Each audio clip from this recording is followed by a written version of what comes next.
Tapi Pak Kiai, sebelum Ya. kita kasih kesempatan kepada ada pertanyaan dari saya, Ya. dan tadi katakan bahwa memang manusia senantiasa bergelimang dengan dosa. Ya. Dan kita kembali ke belakang sebentar, tapi kenapa manusia senantiasa dikelilingi dengan dosa? Itu Pak Kiai. Ya. Betul sekali pertanyaan Wali. Kenapa manusia dikelilingi oleh dosa? Sesungguhnya manusia terdiri dari dua bangunan. Bangunan jasad dan bangunan rohani. Bangunan jasad ini yang tidak puas-puasnya. Serakah di situ, syirik di situ, iri di situ, pemarah di situ, rasa tidak puas di situ. Oleh sebab itu, dosa ini akan terbawa terus oleh manusia.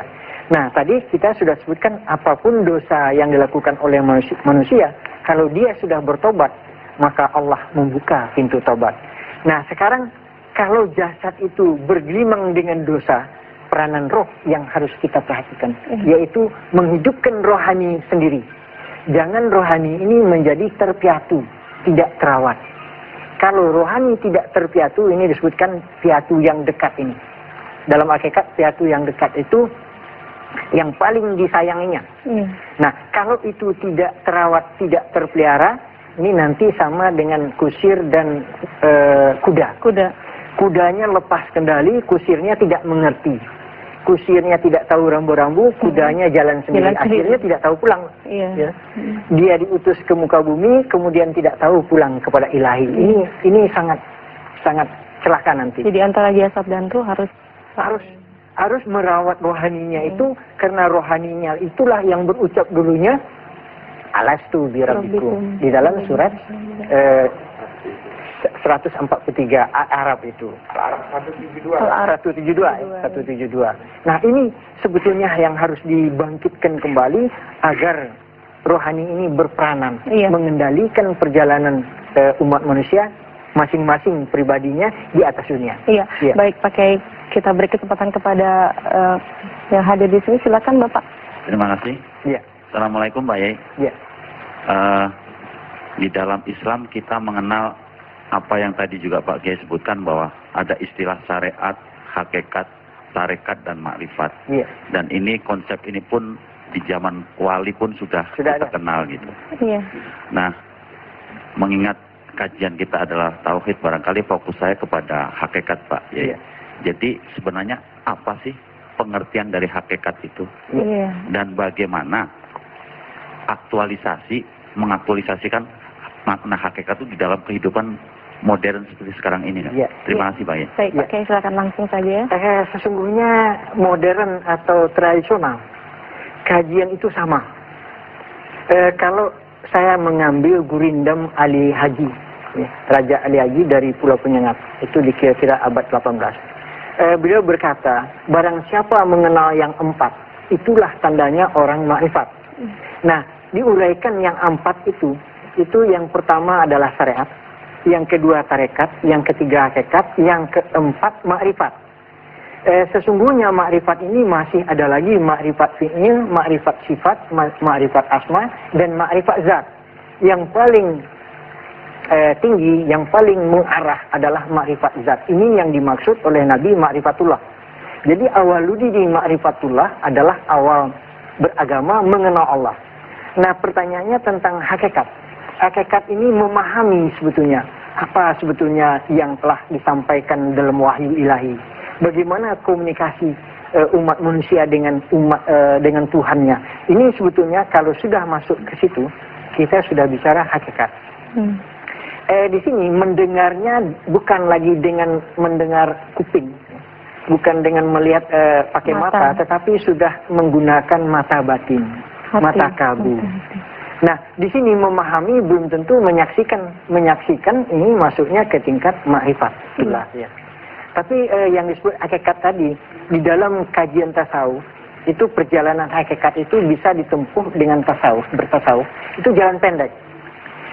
Jalan tasawuf ini masih ada guru yang mampu berkata, seperti apa yang tertulis di dalam wahyu ilahi di surat An-Naml 40. Berbicara seorang ahli, aku dapat mengantarkan engkau kepadanya dalam sekejap mata. Ini sebetulnya kalimat demikian yang diwahyukan oleh Allah kepada umat manusia dari dulu sampai sekarang berlaku.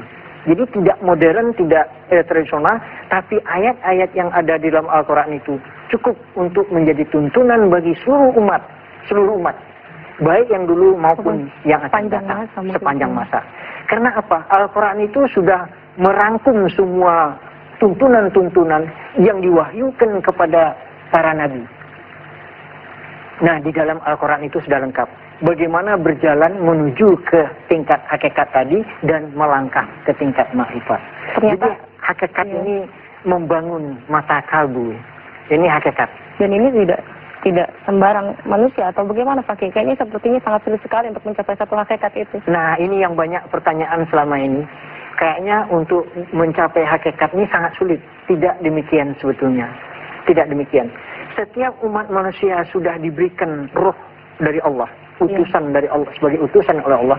Sesungguhnya kalau kita melihat sifat 20, dengan roh itu dihadirkan di dalam jasad manusia, Allah mengatakan, aku memilih engkau untuk ditempati. Di dalam surat Taha 20 ayat 41, aku memilih engkau untuk diriku. Jadi aku di sini sebetulnya sudah mempunyai kudrat. Di dalam sifat 20 sudah mempunyai iradat, sudah mempunyai hayat hidup, mempunyai ilmu. Mungkin manusia tidak sadar bahwa dia sudah mempunyai ilmu, sudah potensi untuk mengenal Tuhannya, tapi tidak menghidupkan rohani, potensi tadi hilang. Sehingga dia berkecimpung dengan ilmu duniawi. Dianggap bahwa ilmu duniawi itulah yang akan bisa menyelamatkan kehidupan manusia ini. Nah, sesungguhnya ilmu duniawi, mencapai kekayaan dunia, harta dunia, itu hanya untuk sementara dan tidak dapat menjamin secara hakikat menuju kembali kepada kebahagiaan hakiki. Ya, baik Pak Kiai, kita kasih kesempatan lagi, silakan. Terima kasih Pak Kiai ya, menarik sekali kajian Islam pagi hari ini Pak. Saya menukilkan landasan surat Al-Baqarah surat 22, 222 dikatakan di situ, sesungguhnya Allah mencintai orang-orang yang taubat dan mencintai orang-orang yang mensucikan diri. Seperti telah diungkapkan oleh Pak Kiai bahwa kita terdiri dari dua bangunan Pak Kiai ya. Bangunan jasad dan bangunan rohani. Ya, otomatis di sini bahwa dosa juga ada dua Pak ya. Karena itu kita dosa dohir atau dosa lahir, dosa batin. Karena itu kita perlu mensucikan baik dohir maupun batin Pak Kiai. Nah, dari dua kondisi taubat ini Pak Kiai, mana yang harus diprioritaskan terlebih dahulu agar kita hasanah di dunia, hasanah fil akhirah, selamat dunia dan akhirat itu. Mungkin mana yang paling dahulu kan? Taubat zahir dan taubat batin ini Pak Kiai, silakan. Taubat zahir tadi sudah dikatakan, taubat untuk menghapus dosa. Apapun, kadang-kadang apapun yang kita kerjakan tidak terlepas dari dosa. Salah langkah berdosa, salah megang berdosa, salah melihat berdosa, salah apa saja yang kadang itu berdosa. Jadi jasad manusia tidak terlepas dari dosa-dosa ini. Di sini peranannya, karena jasad tidak terlepas dari dosa, dia harus dikendalikan oleh batin, oleh rohaninya itu sendiri. Kalau itu dikendalikan, insya Allah dosanya itu dapat diperkecil. Kita sering memberikan contoh bahwa iblis ya mengalir bersama aliran darah anak cucu Adam. Ini di sini penuh dengan nafsu yang mengarah kepada dosa. Nah, sekarang bagaimana kita mengimunisasi yang disebut iblis mengalir bersama aliran darah anak cucu Adam tadi. Peranan rohani yang dibangkitkan agar dia tidak leluasa di dalam kehidupan ini, dia harus dikendalikan.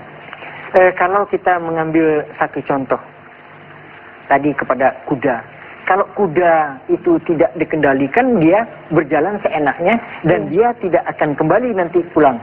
Karena yang menuntut